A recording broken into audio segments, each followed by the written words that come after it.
નમસ્કાર મિત્રો, તારીખ છે 6 ઓગસ્ટ 2026 વાર છે આજે ગુરુવાર। આજના વિડીયોની અંદર જીરું બજાર વિશે સંપૂર્ણ ચર્ચા આ વિડીયોની અંદર કરવાના છીએ। તે પહેલાં દરેક મિત્રોને ખાસ નમ્ર વિનંતી કે ચેનલ ઉપર જે મિત્રો નવા આવ્યા હોય તો ચેનલને સબસ્ક્રાઈબ કરી દેજો અને વિડીયો પસંદ આવે તો વિડીયોને લાઇક કરી દેજો।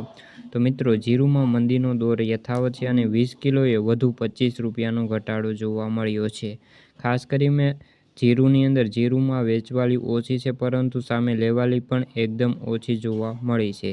જીરું બજારમાં ભાવ આજે નરમ રહ્યા હતા અને આજે 20 કિલોએ વધુ 25 રૂપિયાનો ઘટાડો થયો હતો। જીરુંમાં અત્યારે કોઈ મોટી વેચવાલી નહોતી।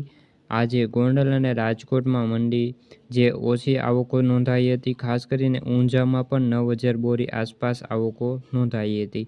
જીરું બજારમાં આગામી દિવસોની અંદર વેપારો કેવા થાય છે તેના ઉપર સમગ્ર બજારનો આધાર રહેલો છે। હાલના તબક્કે જીરુંમાં બે તરફિયા ચાલ જોવા મળે તેવી સંભાવનાઓ દેખાઈ રહી છે। જો બજારમાં નવા વેપારો ન આવે તો ભાવમાં હજુ પણ અથડાયા કરે તેવી સંભાવનાઓ ખાસ તો રહેલી છે। જીરુંનો વાયદો છે 125 રૂપિયાથી જે ઘટીને અત્યારે 20,450 રૂપિયાની સપાટીએ હાલ તો બંધ થઈ રહ્યો છે અને 20,000ની સપાટી ન તૂટે ત્યાં સુધી કોઈ મોટી મંદી હાલ તો દેખાતી નથી। તો મિત્રો, આ હતી જીરુંને લગતી આજની ચર્ચા। વિડીયો ગમ્યો હોય તો વિડીયોને લાઇક અને સબસ્ક્રાઈબ કરી દેજો। ફરી મળીશું બીજા વિડીયો સાથે, ત્યાં સુધી બધા મિત્રોને જય જવાન જય કિસાન।